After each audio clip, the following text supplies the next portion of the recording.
Warning, this game contains content that might not be suitable for most audiences. Viewers' discretion is advised. Fairy tales. Everybody loves fairy tales, right? Stories where true love and pure hearts always prevail. They're so ideal in a world where so many things can go horribly wrong. In this life, wicked people go unpunished. The right and just and fair suffer beneath them. Too honest and too good to do anything about it. Those who do rise above their nature often find themselves in a cruel twist of fate, becoming the villain. It's so sad, isn't it? Wouldn't you just rather read something fluffy and lovely and nice? I don't think you would. Because of all the places you could have gone to, seeking your idle entertainment, you came here. You want to see something sad and unfortunate, right? Yes! Yes! Then you've come to the right place. I happen to have with me a very sad story to tell. It's a story about a man driven to madness, desperately pining after the woman he loves. A woman he let slip through his fingers many years ago. He's such a sad man, you know. But as unfortunate as his plight is, his own end is nothing but his own fault. I wonder if you're hoping he dies, or maybe you think you can find a good ending. I don't think you can. Men who chase love for no other reason than to satiate their heart's desires aren't ever truly in love. They're only vacuums, they're only creatures, too sick and starved to ever survive. Damn it! What do you even mean that everybody knows?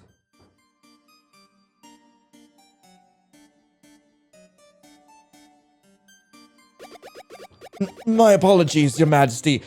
I had nothing to do with it. I swear! How many people have you told? Only you. When I heard the private affairs of Your Majesty's divorce floating around, I made immediate haste to let you know. Well, that's not very helpful if it's gotten this far, is it? Get out of my sight. Now! Yes, sir. 1,000 apologies, sir.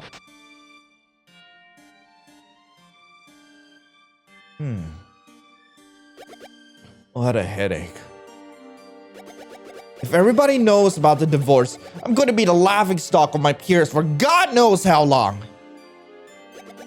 That woman is honestly such a gossip.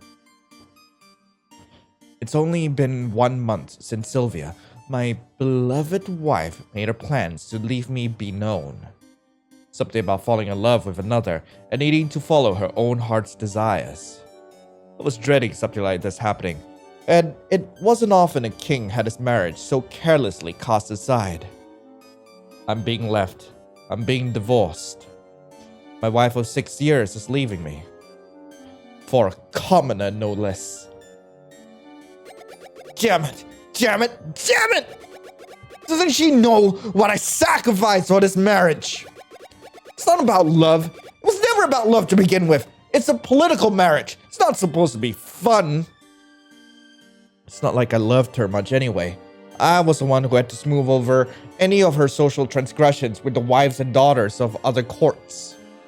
I was always presented like a noble sacrifice we would have to both bear for the sake of the greater good. Even an affair would have been better than this. At least then, the burden of reputation management wouldn't have been placed all on me. It's not fair. She gets to skip off into the sunset with her new lover, while I'm stuck here to pick up the pieces. What am I going to tell her father? No matter how you slice it, this is going to be hell. Ella would never have done anything like this to me.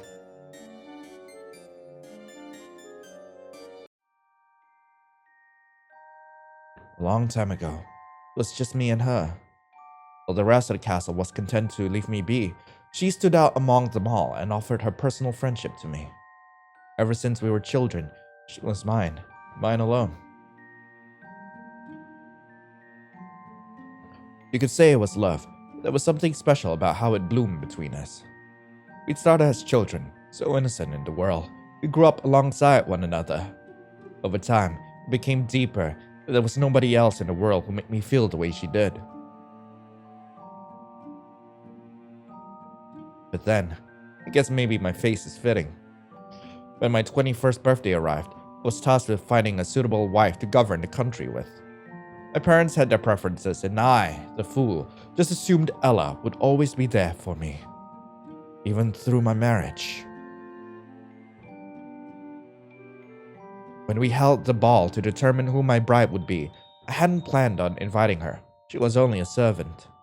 But she showed up anyways, and something inside me found that offensive. It was embarrassing. She couldn't even afford to dress properly, and in front of my parents too. They were my peers. She had meant well, but these were my peers. I didn't do anything when they scolded her and sent her away. I figured I could find her and apologize later. But when I went to find her, I was told she'd left. All her things were just gone.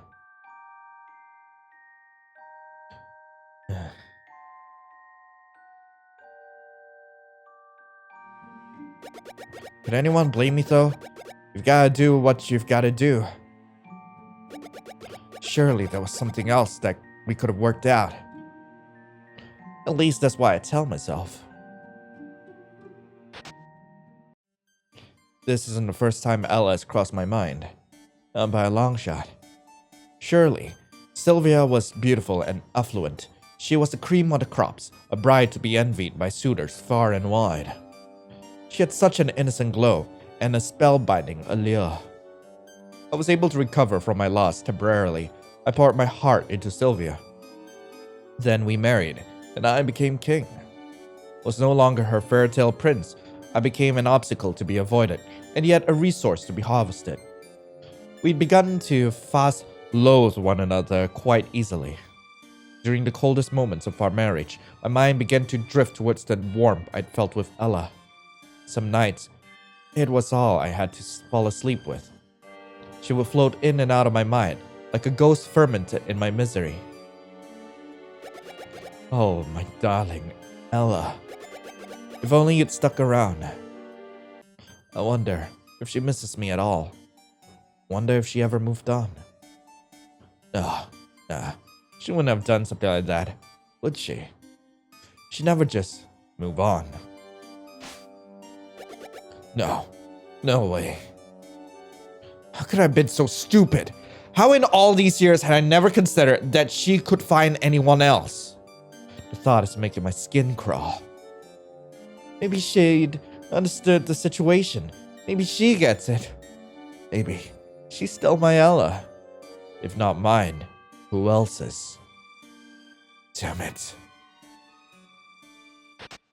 It hits me like a ton of bricks.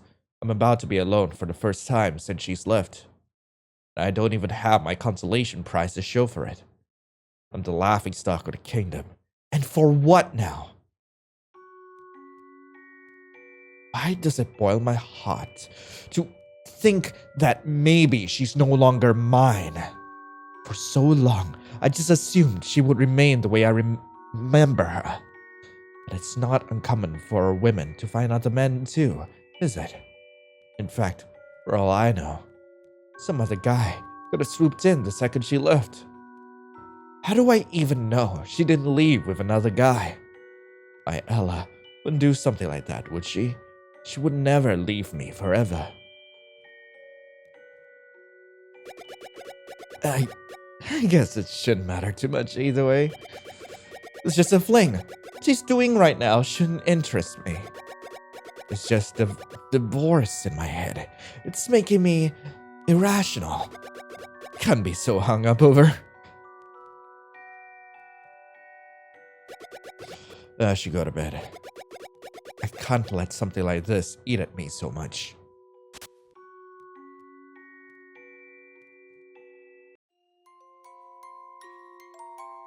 One week later.